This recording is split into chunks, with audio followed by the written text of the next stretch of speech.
This is Eric Rutan of Cannibal Corpse. You are listening to the Scars and Guitars podcast with Andrew McKay Smith. Ahoy, everybody. Thanks for tuning in. This chat features Per Nilsson from the group Scar Symmetry. He did some time in Meshuggah as well. It was recorded aboard 70,000 Tons of Metal 2024. So plenty of topics covered. And here he is, Per from Scar Symmetry. All right. Australia, how are you doing? I'm Per Nilsson from Scar Symmetry. Indeed. I'm here with Andrew from Yes. Scars and Guitars. Let's go. Very good guitarist, I've got to say, too. But you know that. I mean, you've done instructionals and all sorts of things, and you're one of those Sure. aspirational guitarists for a lot of people. They cite you as a specific influence. Mm-hmm. There you Yeah. go. Yeah. It's crazy. I know, but look, let's talk about the boat, actually. I mean, this is the opportunity that we've got here. We're all on collectively, of course, otherwise we'd be in the ocean. This, what is it, Princess of the Seas, I think it's called, for 70,000 tons of metal. Do you enjoy the cruising experience? I do. I have some, like, this is my third time on 70K, but I also have some experience from the cruise ships in the Baltic Sea, in between Stockholm and Helsinki, Finland. Okay, yeah. So we have those drunken cruises that everyone goes on, and they actually arrange metal cruises there as well. Oh, right, okay. Is it similar to this? I wouldn't say it's similar because it's so much smaller. Yeah, gotcha. Yeah, I get it, yeah. What about the onshore experience? Did they offer you an opportunity to accompany a group of fans to go and do something? Are you doing that? Yeah, they inquired about our interest in that, but we all make sure you weren't doing that. we all opted out. Yeah, So I know. It was interesting to see that Thomas from Sodom was doing one. He's about with the greatest respect to Thomas, he's the last person I thought that would want to do something like that. But there he is. He's doing it. Yeah. yeah, but I'm doing the jam Yes, thing. you are. Like I'm playing with Blind Guardian. Wow. Like three of the guys from Blind Guardian: the guitar player, the singer, and the drummer. Okay. Yeah. What song did you choose? We're playing "Don't Talk to Strangers," Dio, and Felipe from Angra is playing bass. What a monster player! Yeah. That plays. I reckon it would have been more interesting, but you guys could pull it off anyway. Mm-hmm. If you were told to pick up an instrument you'd never played before, so I'm sure you can play drums, but just tell you to play drums. Yeah, that could be a mess. Well, why not? I mean, it was also accomplished. Everybody knows you can play any song you want on the instrument that you've got. So why not do something a bit different? But I digress. I mean, so there'll be some fan going, "You guys didn't play it well," or something like that. It's like that's the point, But the Singularity, Zenitaph. It's been out now over 12 months. It was your first album in 9 years, if I'm not mistaken. You've been very busy with Meshuggah, and there's another band on the tip of my tongue, Nocturnal Rites. Yeah. Gotcha. Okay. Been very busy doing all that stuff. But did you feel as though that new album from Scar Symmetry, did it do for you what you wanted it to do? I guess it did. Yeah, it brought us back. It showed our fans and the world that we still are a force to be reckoned with, or something. There you are.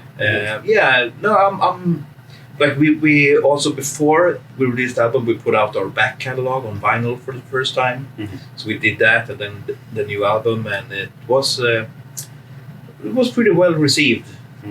And for being a band that was sort of away for 9 years, only touring, every now and then, like very on a very small scale. I think the audience seems to have stayed with us and even grown in this year. So I don't know what else to ask for.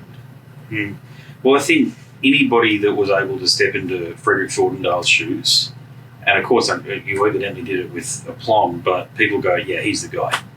So they tend to follow you across from Meshuggah, so you pick up the Meshuggah fans. Yeah. Is that what you found happened a little bit? Actually, to be honest, I have no idea. I have no idea how much that thing helped Scar Symmetry. I don't think it did a disservice to us. Yeah. So probably some spillover. Well, given it was your first album in 9 years, do you feel any pressure whatsoever to release Volume 3? Not really, because I'm immune to pressure.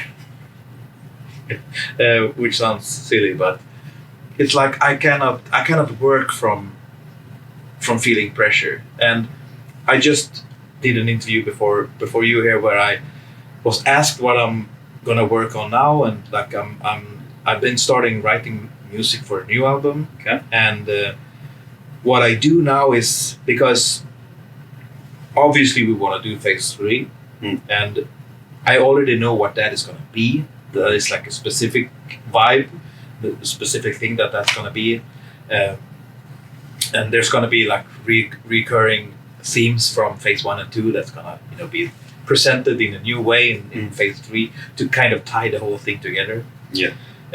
I mean, I'm going to write the final act, the third act of a movie, so it's very set in what that needs to be, and but I also have this need and urge to do this that is not this, that wouldn't fit in the phase 3 thing. So I'm sort of writing and putting out ideas now with an open mind, not thinking too much what I should do with it. Like I get an idea for a riff, I just work on it, and then once it starts to take form, I put it in either phase 3, the phase 3 folder, or the sort of question mark folder.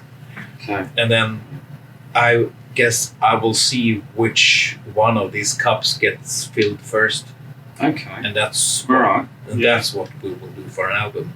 So while I appreciate that a lot of fans would probably want us to go for phase 3, there's this other super exciting avenue that I'm exploring. So okay. So rightio. So you got the power metal, if I can call it that, with Nocturnal rights, but then you got something which is not even on the other side of the coin. It's a completely different thing that you're doing with Scar Symmetry. So they got a third wheel going.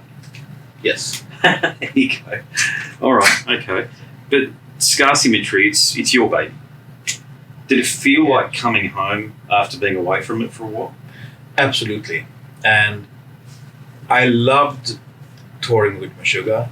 Like, it's one of my favorite metal bands. It's almost like it's the metal band, like definitely. Yeah, like, and in that part of the music world, there's no higher what you call it, echelon. Yeah, accolade to achieve if you're in Meshuggah or playing the music. Yeah, I mean, it's, to your point, they're pretty much at the apex. They're the apex predator.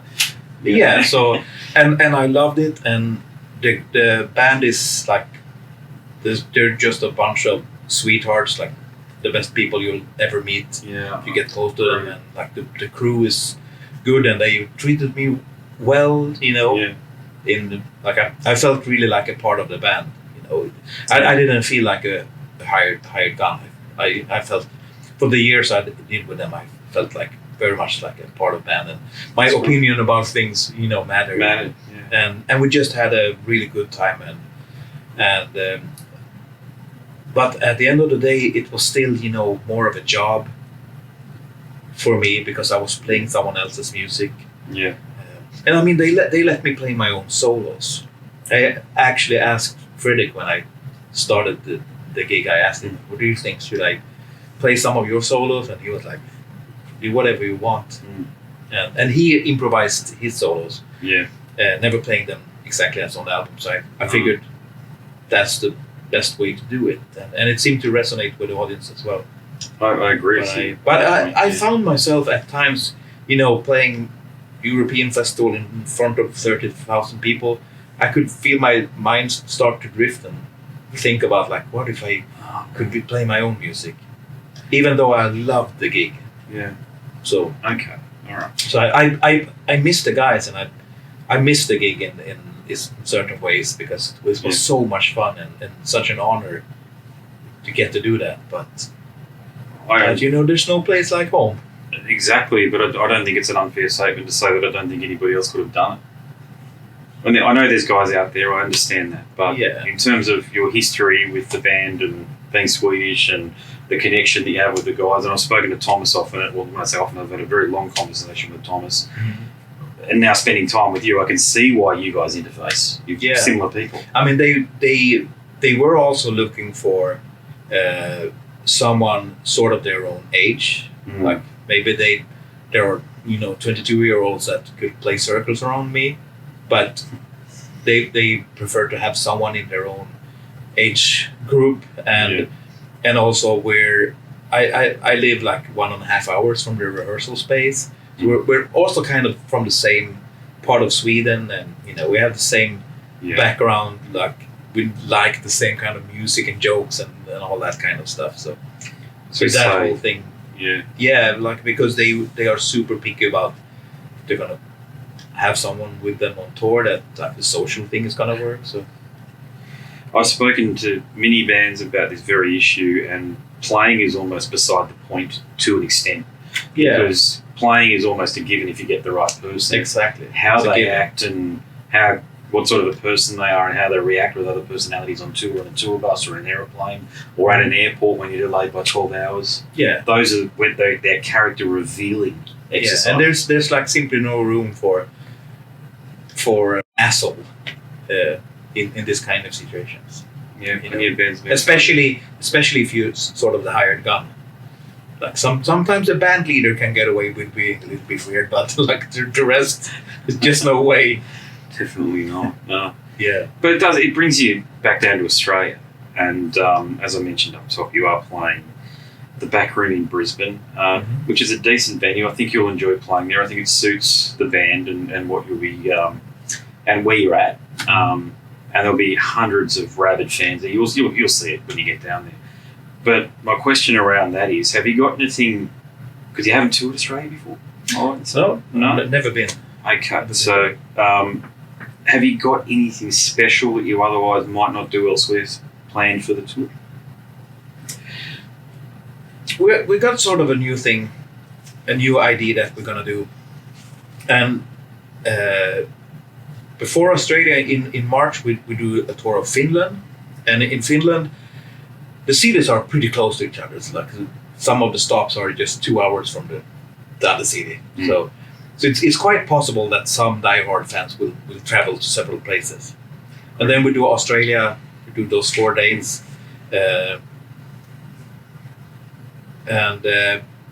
Those distances are probably a little bit longer, but there might be diehard fans that go to a couple of shows, since that it's like, how often can we come there? Great. And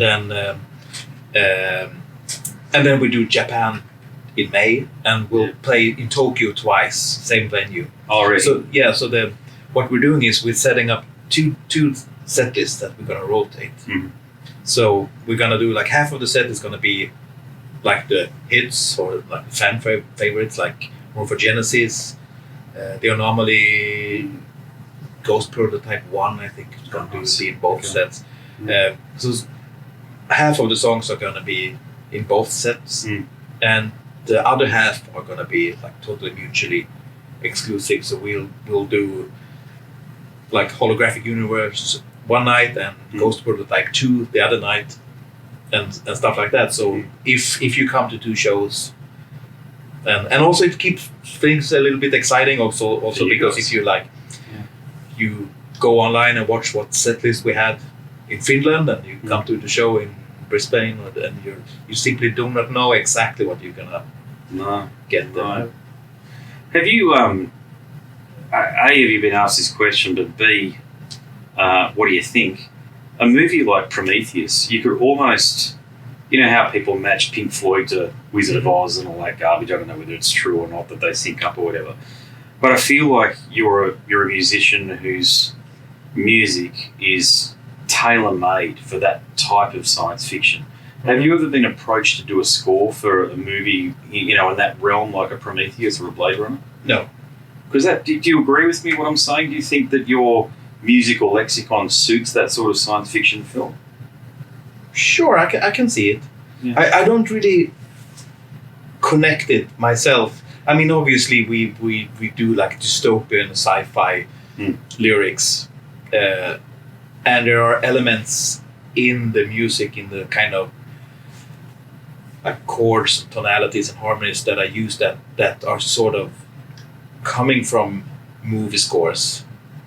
There's like John Williams and Hans Zimmer and stuff like that. There's some common themes, but when I write the music, I'm like fully immersed in doing the music, and I'm not seeing things in pictures, or I'm in the world of music. Yeah. So it's yeah. I just hopefully an intrepid director or someone involved in movies out there actually listens to this conversation and has a bit of an idea and says, you know what, you're right. I'm going to reach out to Par. I think I've been given a hint to wrap things up. So I'm going to finish on a bang because you're my last interview for the night. Okay, so I've asked this question a couple of times and always intrigued by the response. But challenge is inevitable. Okay, so in your career as a musician, what's the greatest challenge or obstacle you've managed to overcome? I don't know. In my 20s, I had 4 years where I couldn't play guitar at all because I had like repetitive strain injuries in both my arms, and nothing worked. Like I sought out different treatments, and I was under candidate for surgery, I was told, so I just waited that out, and then once I got out of it, we started Scar Symmetry, and I was a young man. I was 30. I didn't think I would ever have a career. Turning 50 now, things panned out pretty well in the end. So there you go. So indeed, nothing has been very challenging since that, comparatively. Gotcha. Yeah, definitely. But thanks for watching, everyone. We gotta go. They are knocking on the powers that be. What a bloke. What a fantastic fella. Per Nilsson from Scar Symmetry and also Meshuggah. Fantastic. All right, there are many more conversations that were recorded on 70,000 Tons of Metal, and you can find them right here on YouTube or over at Spotify. If you're listening via Spotify, they're all there, or any of the other podcast apps on which the show is broadcast. But I've made it easy for everybody. If you want to go across to the website, under the tab 70,000 Tons, you'll find chats with the members of Carnation Unleashed, Tigers of Pantang, The Halo Effect, Sodom, Nocturnal, My Dying Bride, Inhuman Condition, Blood Red Throne, Angra, in addition to Par from Scar Symmetry. And there's also a bit of a rap there as well. All right, that's it from me. My name's Andrew Mackay-Smith, and I'm the host of the Scars and Guitars podcast. Until the next one, it's a goodbye for now.